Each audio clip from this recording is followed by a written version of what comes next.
Hi viewers, ఈరోజు మన వీడియోలో మనం ట్యూబర్కులోసిస్ గురించి తెలుసుకుందాం. ఈ ట్యూబర్కులోసిస్ అంటే ఏంటి, దీని definition, etiology, science and symptoms, treatment, non pharmacological and pharmacological and pathophysiology, దాని టైప్స్, ఈ అన్ని ఎలిమెంట్స్ గురించి ఈ వీడియోలో మనం కవర్ చేద్దాం. ఫస్ట్ ఈ ట్యూబర్కులోసిస్ అంటే ఏంటంటే, TB is an infectious disease caused by Mycobacterium tuberculosis. It primarily affects the lungs but can involve other organs. TB spread through airborne droplets when an infection person cough or sneeze. అంటే దీని meaning ఏంటంటే, ఈ tuberculosis ఉంది కదా, ఇది దేని వల్ల cause అవుతుందంటే మైకోబాక్టీరియం ట్యూబర్కులోసిస్ అనే బ్యాక్టీరియా వల్ల ఈ ట్యూబర్కులోసిస్ అనేది కాజ్ అవుతుంది. సో ఇది ఈ మైకోబాక్టీరియం ట్యూబర్కులోసిస్ ఫస్ట్ దేన్ని అఫెక్ట్ చేస్తుందంటే లంగ్స్ని అటాక్ చేస్తుంది. సో ఎందుకు లంగ్స్ని అటాక్ చేస్తుంది, అఫెక్ట్ చేస్తుందంటే, ఈ మైకోబాక్టీరియం ట్యూబర్కులోసిస్ అనేది highly aerobic bacteria. So highly aerobic bacteria అంటే ఏంటంటే, ఇప్పుడు హ్యూమన్స్ ఉన్నారు, హ్యూమన్స్ ఆక్సిజన్ లేకపోతే బ్రతకలేరు. సో సేమ్ హ్యూమన్స్ లాగానే ఈ మైకోబాక్టీరియం ట్యూబర్కులోసిస్ కూడా ఆక్సిజన్ కావాలి దాని సర్వైవల్ కోసం. సో మన బాడీలో, మన బాడీ ఆర్గాన్స్లో అన్నిటికన్నా ఆక్సిజన్ రిచ్గా ఉన్న ఆర్గాన్ ఏదంటే లంగ్స్. సో ఆ లంగ్స్లో ఆక్సిజన్ హై ఉంటుంది కాబట్టి ఈ మైకోబాక్టీరియం ట్యూబర్కులోసిస్ ప్రైమరీగా లంగ్స్ని అటాక్ చేస్తుంది, అఫెక్ట్ చేస్తుంది. సో దాని తర్వాత ఇది ఓన్లీ లంగ్స్నే కాకుండా అదర్ ఆర్గాన్స్ని కూడా అఫెక్ట్ చేస్తుంది. సో అది ఎలా అనేది నెక్స్ట్ ఫర్దర్గా మనం తెలుసుకుందాము. అండ్ దాని తర్వాత ఈ టీబీ అనేది ఒకరి నుంచి ఒకరికి ట్రాన్స్మిషన్ ఎలా జరుగుతుందంటే ఎయిర్బార్న్ డ్రాప్లెట్స్ వల్ల. సో ఒక ఇన్ఫెక్టెడ్ పర్సన్ ఉంటాడు కదా, తను కఫ్ చేసినప్పుడు కానీ స్నీజ్ చేసినప్పుడు కానీ డ్రాప్లెట్స్ అనేవి వస్తాయి. సో ఆ డ్రాప్లెట్స్ ఒక పర్సన్ నుంచి ఇంకో పర్సన్కి ట్రాన్స్మిషన్ జరిగినప్పుడు ఆ డ్రాప్లెట్స్కి ఒక పర్సన్ అనేది ఎక్స్పోజ్ అయినప్పుడు ఈ టీబీ అనేది ఒకరి నుంచి ఒకరికి ట్రాన్స్మిషన్ జరుగుతుంది. సో దీని ఎటియాలజీ మనం చూసుకుందాము. సో దీని ఎటియాలజీ మెయిన్ ఏంటంటే మైకోబాక్టీరియం ట్యూబర్కులోసిస్, అండ్ ఇది ప్రైమరీగా అండ్ కొన్ని మైకోబాక్టీరియం బోవిస్ అండ్ మైకోబాక్టీరియం ఆఫ్రికానం, ఈ రెండు కూడా ఈ టీబీని కాజ్ చేస్తాయి, కానీ ఇవి చాలా రేర్. సో అండ్ దీని ట్రాన్స్మిషన్ వచ్చేసరికి చెప్పాను కదా, through airborne droplets and smoking, diabetes mellitus and immunosuppression వల్ల కూడా ఈ టీబీ అనేది ఈజీగా అటాక్ అవ్వచ్చు. సో నెక్స్ట్ దీని సైన్స్ అండ్ సిమ్టమ్స్ చూసుకుంటే, ఈ ట్యూబర్కులోసిస్లో వచ్చేసరికి pulmonary tuberculosis and extra pulmonary tuberculosis అనేవి ఉంటాయి.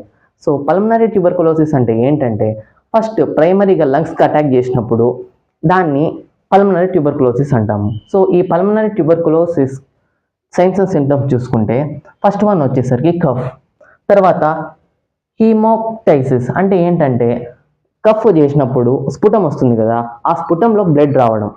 So next chest pain and shortness of breath అంటే వాళ్ళు శ్వాస తీసుకోవడంలో ఇబ్బంది పడడం. So next extra pulmonary tuberculosis అంటే లంగ్స్ని కాకుండా మిగతా ఏ ఆర్గాన్ని అటాక్ చేసినా కూడా అది ఎక్స్ట్రా పల్మనరీ ట్యూబర్కులోసిస్.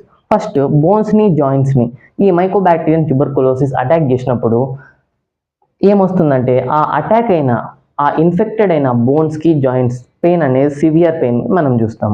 నెక్స్ట్ లింఫాడైనెటిక్స్ అంటే ఏంటంటే swelling of lymph nodes. So ఇవి లింఫాటిక్ సిస్టమ్ మీద ఈ ట్యూబర్కులోసిస్, మైకోబాక్టీరియం ట్యూబర్కులోసిస్ అనేది ఇన్ఫెక్షన్ కాజ్ చేస్తుంది. సో అలాంటప్పుడు ఏమవుతుందంటే లింఫ్ నోడ్స్ ఉంటాయి కదా, ఆ లింఫ్ నోడ్స్ స్వెల్ అయిపోతాయి. సో నెక్స్ట్ ఏంటంటే టీబీ మెనింజైటిస్. ఎప్పుడైతే ఈ మైకోబాక్టీరియం ట్యూబర్కులోసిస్ మెనింజస్ మెంబ్రైన్ని అటాక్ చేస్తుందో, ఆ మెనింజస్ మెంబ్రైన్ ఎక్కడ ఉంటుందంటే బ్రెయిన్లో ఉంటుంది. సో అలాంటప్పుడు హెడేక్, ఫీవర్ అనేది మనం చూస్తాం.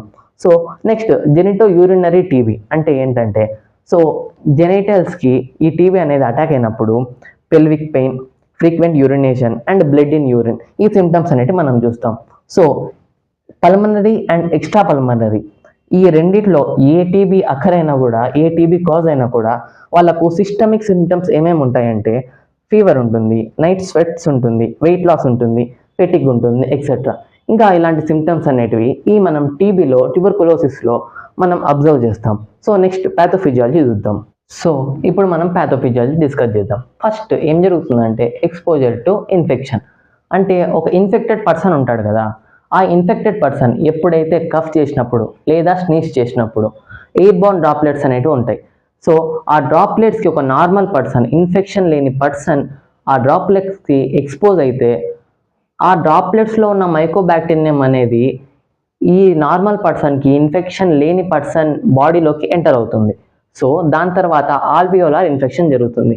ఈ ఆల్వియోలి అంటే ఏంటంటే మన లంగ్స్ ఉంటుంది కదా, ఆ లంగ్స్లో లాస్ట్లో బ్రోంక్యూల్స్కి ఎండ్స్లో ఇలా ఒక సాక్ లైక్ స్ట్రక్చర్ అనేది ఉంటుంది. దీనికి బ్లడ్ వెజల్స్ అనేటివి ఇలా కనెక్ట్ అయి ఉంటాయి. సో ఇక్కడ గ్యాసెస్ ఎక్స్చేంజెస్ అనేది జరుగుతుంది. అంటే లైక్ ఆక్సిజన్ బ్లడ్ స్ట్రీమ్లోకి పోవడము, సో ఈ బ్లడ్ స్ట్రీమ్లో ఉన్న కార్బన్ డైఆక్సైడ్ మళ్ళీ లంగ్స్లోకి వచ్చి బయటికి వెళ్ళడము, సో ఈ ప్రాసెస్ అనేది జరుగుతుంటాయి. సో ఇక్కడ ఈ ఆల్వియోలార్ సాక్స్ దగ్గర ఏం జరుగుతుందంటే ఇన్ఫెక్షన్ అనేది జరుగుతుంది. సో ఏం ఇన్ఫెక్షన్ జరుగుతుందంటే first phagocytosis by macrophages. Macrophages ఉంటాయి కదా, పల్మనరీ మ్యాక్రోఫేజెస్ సపరేట్ ఉంటాయి. అంటే ఈ లంగ్స్లో ఇన్ఫెక్షన్ జరిగినప్పుడు ఈ పల్మనరీ మ్యాక్రోఫేజెస్ అనేటివి వస్తాయి. సో ఈ పల్మనరీ మైక్రోఫేజెస్ ఏం చేస్తాయంటే ఈ మైకోబాక్టీరియం ఉంది కదా, ఈ బ్యాక్టీరియాని ఫాగోసైటోసిస్ చేస్తాయి. అంటే ఏం చేస్తుంది, ఈ మైక్రోఫేజెస్లోకి ఇన్వైట్ చేసుకుంటాయి దేన్ని, మైకోబాక్టీరియంని. సో ఎప్పుడైతే ఈ మ్యాక్రోఫేజెస్ ఆ మైకోబాక్టీరియం ట్యూబర్కులోసిస్ని ఇన్వైట్ చేస్తాయో, ఇప్పుడు చూడండి ఇది మైకోబాక్టీరియం ట్యూబర్కులోసిస్ అనుకోండి, ఇది మ్యాక్రోఫేజ్ అనుకోండి. ఇప్పుడు ఈ మ్యాక్రోఫేజ్ ఏం చేస్తుందంటే ఈ మైకోబాక్టీరియం ట్యూబర్కులోసిస్ని ఇన్వైట్ చేస్తుంది. లైక్ ఇలా చేసి లాస్ట్కి ఈ మైక్రోఫేజెస్లో ఈ మైకోబాక్టీరియంని ఇన్వైట్ చేసేసుకుంటుంది. సో ఆ సిచ్యువేషన్లో ఏం జరుగుతుందంటే వేరే బ్యాక్టీరియాస్, వేరే వైరస్ ఇన్ఫెక్షన్స్ కాజ్ చేసే వేరే బ్యాక్టీరియాస్, వైరస్ ఉంటాయి కదా, సో ఆ బ్యాక్టీరియా, ఆ వైరస్ ఈ మ్యాక్రోఫేజెస్లో చనిపోతాయి. కానీ ఈ మైకోబాక్టీరియం ట్యూబర్కులోసిస్ ఉంది కదా, ఈ బ్యాక్టీరియా మాత్రము ఆ మ్యాక్రోఫేజెస్లో సర్వైవ్ అవుతాయి. ఆ మ్యాక్రోఫేజెస్లో ఇవి సర్వైవ్ అయ్యి అక్కడ రెప్లికేషన్ అనేది జరుగుతుంది. సో ఒక మైకోబాక్టీరియం ట్యూబర్కులోసిస్ 2గా 2 4గా ఇలా రెప్లికేషన్ జరుగుతుంది. సో ఇది ఈ మైకోబాక్టీరియం ట్యూబర్కులోసిస్కి ఎలా సాధ్యం అంటే ఇది ఏం చేస్తుందంటే ప్రివెంట్ చేస్తుంది. దేన్ని ప్రివెంట్ చేస్తుందంటే ఫాగోజోమ్ని లైసోసోమ్ ఫ్యూజ్ కాకుండా చేస్తాయి. సో ఎప్పుడైతే ఈ మ్యాక్రోఫేజెస్ అనేటివి మైకోబాక్టీరియం ట్యూబర్కులోసిస్ని ఫాగోసైటోసిస్ చేస్తాదో, సో దాన్ని ఏమంటామంటే ఫాగోజోమ్ అంటాం. ఈ ఫాగోజోమ్ ఏం చేస్తుంది, లైసోజోమ్కి ఫ్యూజ్ అవుతుంది. ఈ లైసోసోమ్కి ఫ్యూజ్ కావడం వల్ల ఈ లైసోసోమ్లో డైజెస్టివ్ ఎంజైమ్స్ ఉంటాయి. ఆ డైజెస్టివ్ ఎంజైమ్స్ ఈ ఫాగోజోమ్లోకి రిలీజ్ అయ్యి లోపల ఉన్న మైకోబాక్టీరియం ట్యూబర్కులోసిస్ని కిల్ చేయాలి మామూలు ప్రాసెస్ అయితే.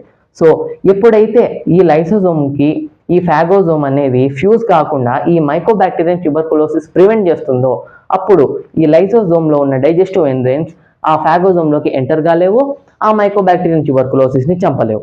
సో అలాంటప్పుడే ఈ మైకోబాక్టీరియం ట్యూబర్కులోసిస్ అని అది రెప్లికేట్ అవుతూ ఉంటాయి. 1 2గా 2 4గా 4గా. సో ఇలా రెప్లికేట్ అయ్యి ఒకనొక సిచ్యువేషన్స్లో ఇమ్యూన్ రెస్పాన్స్ అనేది జరుగుతాయి.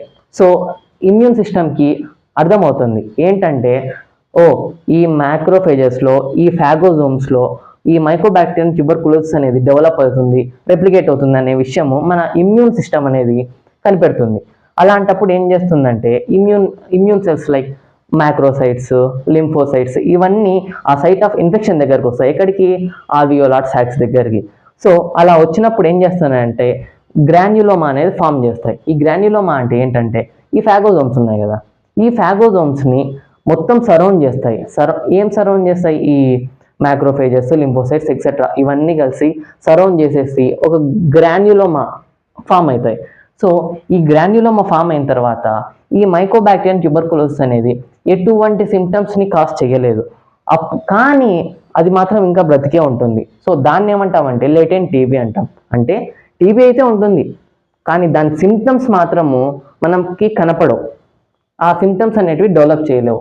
సో కొన్ని డేస్ తర్వాత ఏం జరుగుతుందంటే సీజేషన్ నెక్రోసిస్ అనేది జరుగుతుంది. సో ఎప్పుడైతే ఈ గ్రాన్యులోజోమ్ ఉంది కదా, ఈ గ్రాన్యులోమా అనేది వీక్ అవుతుందో అప్పుడు ఆ వీక్ అయినప్పుడు ఆ గ్రాన్యులోమాని ఫామ్ చేసిన లింఫోసైట్స్ ఉంటాయి కదా, ఆ లింఫోసైట్స్ అనేటివి చనిపోతాయి. దేనివల్ల, మైకోబాక్టీరియం ట్యూబర్కులోసిస్ వల్ల. అలా చనిపోయినప్పుడు లోపల ఉన్న మైకోబాక్టీరియం అనేది బయటకు వస్తాయి. బయటకు వచ్చి క్యావిటేషన్ అనేది ఫామ్ అవుతాయి.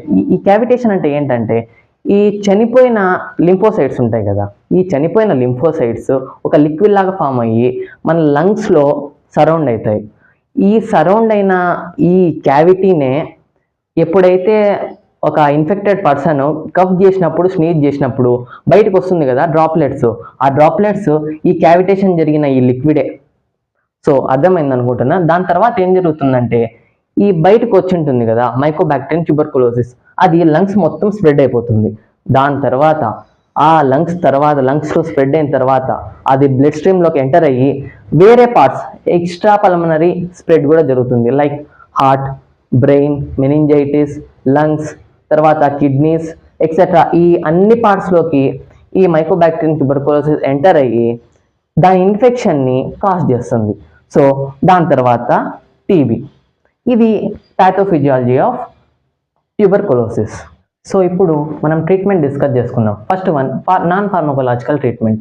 ఫస్ట్ ఎప్పుడైతే మీ సరౌండింగ్స్లో కానీ లేదా మీ ఇంట్లో కానీ ఎవరికైనా టీబీ అనేది ఉందనుకోండి, మీరు ఫస్ట్ వ్యాక్సిన్ అయితే వేయించుకోండి. ఫస్ట్ ఏంటంటే బీసీజీ వ్యాక్సిన్ అయితే ఖచ్చితంగా మీరు వేసుకోండి. దాని తర్వాత హెల్తీ డైట్, పేషెంట్స్ ఉంటారు కదా వాళ్ళకు హై మినరల్స్, విటమిన్స్ ఇలాంటి హెల్తీ డైట్ అనేది ఇవ్వాల్సి వస్తుంది. దాని తర్వాత ఐసోలేషన్, పేషెంట్ని ఒక రూమ్లో ఐసోలేట్ చేయడం మర్చిపోకండి. దాని తర్వాత కౌన్సిలింగ్ ఇవ్వాలి, వాళ్ళకు మెంటల్ హెల్త్ సపోర్ట్ అనేది ఇవ్వాలి. దాని తర్వాత పేషెంట్స్ ఎవరైతే ఉంటారో వాళ్ళు స్మోకింగ్ అనేది సిజేషన్ జరపాలి. దాని తర్వాత ఎక్సర్సైజ్ చేయాలి. దాని తర్వాత ఆల్కహాల్ కన్సంప్షన్ అనేది రెడ్యూస్ చేయాలి. దాని తర్వాత మనం ఫార్మకోలాజికల్ ట్రీట్మెంట్ చూసుకుంటే ఈ టీబీకి ఫస్ట్ లైన్ డ్రగ్స్ ఏంటంటే రిఫాంపిసిన్, ఐసోనియాజైడ్, ఇథాంబ్యూటాల్, పైరజినమైడ్. ఇవి ఫస్ట్ లైన్ డ్రగ్స్. ఎప్పుడైతే పేషెంట్ దీనికి రెసిస్టెంట్ అయిపోతాడో లేకపోతే ఏదైనా హైపర్ సెన్సిటివిటీ రియాక్షన్స్ కానీ ఇలాంటివి ఎప్పుడైనా మనం చూసినప్పుడు మనం సెకండ్ లైన్ ట్రీట్మెంట్కి వెళ్ళొచ్చు. దాంట్లో బెడాక్విలిన్, ఫ్లోరోక్వినలోన్స్ అండ్ లినిజోలిడ్. ఇది కంప్లీట్ ట్యూబర్కులోసిస్ గురించి వీడియో. సో ఇది మీకు నచ్చింటే లైక్ చేయండి, షేర్ చేయండి, సబ్స్క్రైబ్ చేయండి. అండ్ ఇలాంటి ఫర్దర్ వీడియోస్ కోసము, నెక్స్ట్ వీడియోస్ కోసము కింద ఉన్న బెల్ ఐకాన్ని క్లిక్ చేయండి.